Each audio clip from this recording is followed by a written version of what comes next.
Hi hello കൂട്ടുകാരെ, എല്ലാ കൂട്ടുകാർക്കും പത്തരമാറ്റിൻ്റെ നാളത്തെ പ്രൊമോ റിവ്യൂലേക്ക് സ്വാഗതം. നയനാണെങ്കിൽ ആദർശനോട് ചോദിക്കുന്നുണ്ട്, അബീനെ എത്ര സമയമായിട്ടും കാണാനില്ലല്ലോ എന്ന് പറയുമ്പോൾ ആദർശാണെങ്കിൽ നയനോട് പറയാണ്, അവൻ ഏതെങ്കിലും ഏടാകൂടത്തിൽ പോയിട്ട് ചെന്ന് പെട്ട് കാണും, ഒന്നില്ലെങ്കിൽ പെൺവിഷയം അല്ലെങ്കിൽ സാമ്പത്തികമായിട്ടാണെന്ന് പറയാണ്.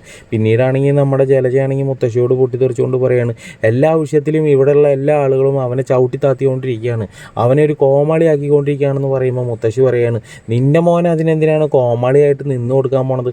അവൻ ആ ഒരു ബോധമുണ്ടോ? അവനൊരു പെണ്ണിൻ്റെ ഭർത്താവാണ്, നാളെ അവനൊരു കുഞ്ഞിൻ്റെ അച്ഛനാവും. ആ ഒരു ബോധത്തോടു കൂടി വേണം അവൻ പെരുമാറാൻ വേണ്ടിയിട്ട്. നിനക്കറിയാലോ, അവനൊരു പെണ്ണിൻ്റെ ഭാര്യയാണ്, നാളെ ഒരു കുഞ്ഞിൻ്റെ അച്ഛനാവും. ആ ഒരു ബോധം കൂടി ഇല്ലാണ്ട് അവന് തോന്നുമ്പോൾ പോകും, തോന്നുമ്പോൾ വരും, അങ്ങനെയല്ല അവൻ നടക്കുന്നത്.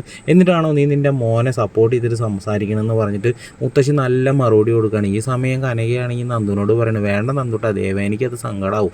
നമ്മളൊരു കാരണമില്ലാതെ നയനമോളെ ഇവിടുന്ന് കൂട്ടിക്കൊണ്ട് പോകുമ്പോൾ അവരെന്താ വിചാരിക്കുക എന്ന് പറയുമ്പോൾ നന്ദു പറയുന്നത്, കാരണം ഇല്ലെങ്കിൽ കാരണം ഉണ്ടാക്കണമേ, എന്നാൽ മാത്രമേ നമുക്ക് അവരുടെ ആ ഒരു പദ്ധതി പൊളിച്ചെടുക്കാൻ പറ്റുള്ളൂ എന്ന് പറയുന്നത്. പിന്നീടാണെങ്കിൽ നയനനെ വിളിച്ചിട്ട് കനകയും നന്ദുവും കൂടിയിട്ട് വീട്ടിലേക്ക് പോവുകയാണ്.